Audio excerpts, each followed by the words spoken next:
आपको बताना है निम्न में से किस सम्मेलन में जैन धर्म दो भागों में टूट गया, फटाफट बताएं। In which of the following conferences Jainism divided in two parts, क्या है सही आंसर? सारे बच्चे जल्दी जल्दी आंसर करिए।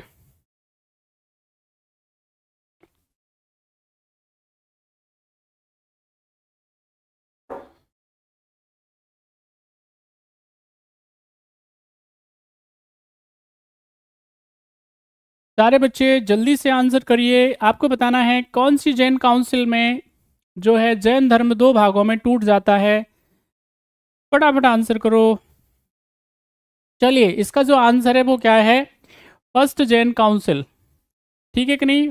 फर्स्ट जो है वो जैन काउंसिल है, उसमें क्या होता है, जैनिज्म जो है वो किस में, दो भागों में टूट जाएगा। और जैनिज्म के दो भागों में क्या होगा, एक होगा श्वेतांबर और दूसरा हो जाएगा दिगंबर। अब श्वेतांबर और दिगंबर की जब हम बात करेंगे तो इसकी वजह क्या होती है? इसकी वजह यह है कि भाई मगध में क्या पड़ता है, 12 सालों का अकाल पड़ता है। कहाँ पे? मगध। मगध जो है 16 महाजनपदों में सबसे ज्यादा ताकतवर है, सबसे बड़ा है, ज्यादा एरिया में फैला हुआ है। और उस टाइम पे उसके जो शासक हैं, उसकी जो शक्ति है, बागडोर है, वो किसके हाथ में है? आप सब बच्चे समझिए इस बात को, किसके हाथ में है? किसी को पता है क्या? सब बच्चे, चंद्रगुप्त मौर्य के हाथ में। बात समझ में आई? तो यहां पे क्या होता है, यहां पे डिस्प्यूट होता है, और डिस्प्यूट जो होता है वैसी स्थिति में क्या होगा, दो लोगों के नाम जरूर याद रखने हैं, जैन मुनि है वो, एक का नाम है स्थूलभद्र, स्थूल और भद्र, और एक का नाम है भद्रबाहु। ये दोनों क्या हैं? ये जैन मुनि हैं, जैन आचार्य हैं। और स्थूलभद्र की अगर हम बात करेंगे, और हम लोग अगर बात करते हैं किसके बारे में, भद्रबाहु जी के बारे में, तो स्थूलभद्र जो है ये वो व्यक्ति हैं जो क्या है, मगध में ही ठहर जाते हैं। बात समझ में आई? जो मगध में ही क्या होते हैं, स्थूल का मतलब क्या होता है? स्थूल का मतलब होता है, मतलब कह सकते हैं कि जो हिलता डुलता ना हो, उसको क्या बोलते हैं? स्थूल बोलते हैं, है ना? जैसे पेड़ पौधे कहते कैसे होते हैं, स्थूल होते हैं, वो हिलते डुलते नहीं है, एक ही जगह पे क्या रहते हैं, जो है स्थापित रहते हैं। तो स्थूल भद्र जो है उसका, वो उनके जो अनुयायी हैं, वो उन्होंने क्या किया, उन्होंने श्वेत वस्त्र पहनना स्टार्ट किया। बात समझ में आई? तो इनके अनुयायी जो है वो श्वेतांबर कहलाए। बात समझ में आ रही है? यहाँ पे जब हम बात करेंगे दिगंबर के बारे में, तो जो भद्रबाहु है वो अपने अनुयायियों के साथ में दक्षिण को पलायन कर जाते हैं, साउथ इंडिया में चले जाते हैं।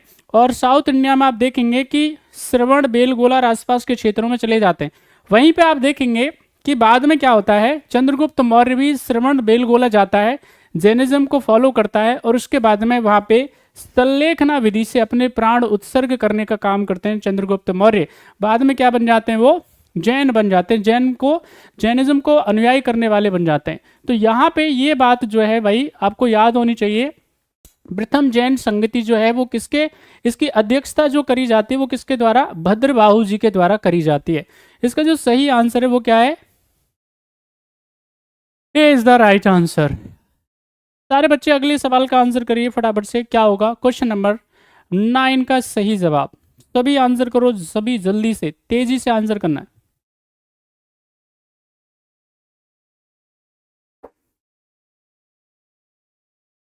क्वेश्चन आपकी स्क्रीन पे है, फटाफट से बताइए। अजंता चित्रकला का संबंध किससे है, फटाफट बताइए। जैन धर्म, ब्राह्मण धर्म, शाक्त धर्म और बौद्ध धर्म।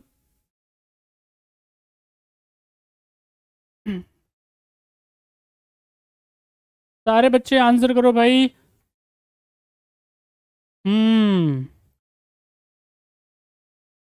लाडले थक गए क्या भाई? अभी तो 9वां ही क्वेश्चन है, कहाँ है भाई?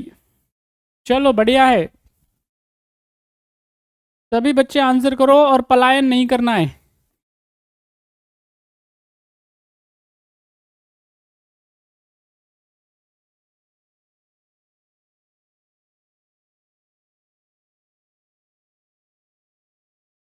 चलिए जल्दी से आंसर करिए, पलायन नहीं करना है।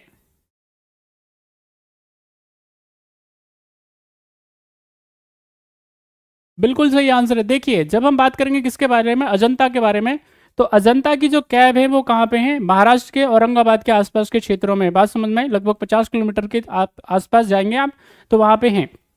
अजंता जो है ये क्या है? रॉक कट केव है। क्या है? रॉक कट केव्स की बात कर रहे हैं हम लोग। तो रॉक कट का मतलब क्या है? इनको पहाड़ों को काट करके ये जो सह्याद्री पूरी रेंज है उसमें क्या किया गया है? इसको बनाया गया है अजंता को।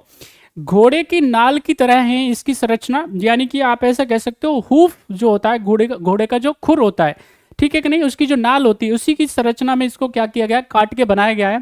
ये क्या है? ये 30 कैब का ग्रुप है। पहले क्या थी? 29 कैब थी, अभी एक और डिस्कवर हुई है, तो अभी क्या है? ये 39 कैब का क्या है? ग्रुप है। रॉक कट केब है। अब उसमें से याद रखना है आपको, इसमें क्या है? 5 जो केब हैं वो क्या है? वो है चैत्य केब। 5 जो कैब है वो क्या है? चैत्य केब है, ठीक है कि नहीं? चैत्य गुफा बोलते हैं आप, ठीक है। और अगर हम बात करते हैं किसके बारे में? 25 के बारे में, तो वो क्या है? विहार। अब चैत्य और विहार इतना इंपॉर्टेंट ये है, ये बार बार पूछा गया है हर एक एग्जामिनेशन में, कई बार पूछा गया है। चैत्य का मतलब क्या होता है? तो चैत्य वो जगह होती है, वो स्थान होता है जहाँ पे बौद्ध मॉन्क क्या करते हैं? वर्शिप करते हैं, पूजा अर्चना करने का काम करते हैं, उसको कहा जाता है चैत्य। और विहार वो जगह होती है जहाँ पे जैन मॉन्क, माफ कीजिए, बुद्ध मॉन्क क्या करते हैं? यहाँ पे वो निवास करने का काम करते हैं, रहने का काम करते हैं, उसको क्या कहा जाता है? उसको बिहार कहा जाता है। अब यहाँ पे क्या है? ये पूरी की पूरी क्या है? बुद्ध धर्म से संबंधित है। तो इसमें क्या है? ज़्यादातर जो आप देखेंगे पेंटिंग्स में, ज़्यादातर जो अगर हम बात करेंगे तो ये जितनी भी गुफाएं हैं और इसमें पेंटिंग्स जो है नेचुरल कलर से बनाई गई हैं, यानी कि प्राकृतिक रंगों का इसमें, रंध्रों का इसमें इस्तेमाल किया गया है, कलर का इसमें इस्तेमाल किया गया है। अब यहाँ पे जब हम बात करेंगे भाई, तो इसमें 1 से लेकर के और 30 की 30 गुफाओं की बात करेंगे तो इसमें सारे चित्र तो अवेलेबल नहीं है। भगवान बुद्ध की पूर्व जन्म की कथाओं से संबंधित, जिसको हम जातक कहते हैं, वो सब यहाँ पे आपको मिलेंगी। जैसे कि अगर मैं बात कहूँ तो यहाँ पे जैसे केव नंबर 1 है। केव नंबर 1 में क्या होगा? भगवान बुद्ध को जो है वज्रपाणी पद्मपाणी रूपों में क्या है? दिखाया गया है। अब वज्रपाणी और पद्मपाणी का मतलब, जब हाथ में कमल लेकर रखा हुआ है तो उसको पद्मपाणी कहते हैं। वज्रपाणी जब हाथ में उन्होंने थंडरबोल्ट लेकर रखा हुआ है, वज्र लेकर रखा हुआ है। वज्र जो है वो पनिशमेंट के लिए होता है, विनाश का प्रतीक होता है। और पद्म जो होता है वो सृष्टि का प्रतीक होता है, निर्माण का प्रतीक होता है। जैसे एक जो है कैब नंबर हम बात करेंगे 16 के बारे में, तो इसमें एक क्या है? एक मरणासन्न राजकुमारी है, यानी कि ऐसा लग रहा है कि थोड़ी देर में क्या है? वो मर जाएंगी। वो शायद हो सकता है किसी की प्रतीक्षा कर रही है ना। तो बड़ा बढ़िया दिखाया गया है, कभी मौका मिले तो आप जा करके देखिए, पिक्चरें इसमें दिखाई गई हैं। तो the right answer is D. और बहुत सारी केव्स की बात करेंगे हम लोग, मौका मिले तो पढ़ लीजिएगा। बाकी इस पर क्या है? पहले से वीडियोज हमने बनाए हुए हैं, जैसे किसी को और डिटेल जानकारी चाहिए तो जा करके देख ले, पूरा का पूरा डिटेल में हमने बात करी ही है अजंता केव्स से, जा करके देख सकते हैं आप। नेक्स्ट क्वेश्चन आपकी स्क्रीन पे, क्वेश्चन नंबर 10, जल्दी आंसर करो और फिर आगे बढ़ते हैं। आपको बताना है आगम सिद्धांत का क्या मतलब होता है, फटाफट से बताएं। आगम सिद्धांत धर्म सहायित है कहाँ पे? सभी आंसर करिए। बौद्ध धर्म, जैन धर्म, ब्राह्मण धर्म और वेद, फटाफट से बताएं, आगे बढ़े सारे बच्चे। आगम के बारे में बताएं। सभी आंसर करिए, क्या है आगम के बारे में? सारे बच्चे आंसर करिए, किससे संबंधित है?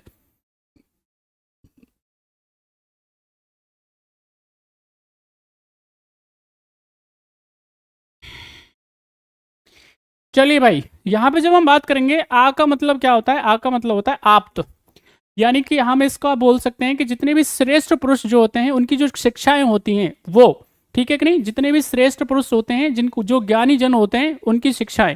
यहाँ पे गम का मतलब, गय का मतलब होता है गणधर, ठीक है कि नहीं, यानी जो जैनिज्म को फॉलो करने वाले होते हैं। और मैं का मतलब होता है मनीषी, ठीक है कि नहीं, मुनि भी बोल देते हैं आप इसको, है ना, मुनि भी बोल सकते हैं। तो यहाँ पे क्या है? जितने भी हम लोग बात करेंगे श्रेष्ठ पुरुषों के बारे में, तो श्रेष्ठ पुरुषों ने क्या किया है? श्रेष्ठ पुरुषों की जितनी भी बातें हैं उनके गणधरों ने क्या किया है? उसको समाहित करने का काम किया है, कलेक्ट करके रखने का काम किया है, उनको सूत्रबद्ध करने का काम किया है। और यही क्या है? इनको कहा जाता है उनको आगम सिद्धांत कहा जाता है और ये जैन धर्म में होते हैं। तो इसका जो सही आंसर है वो क्या है, B is the right answer.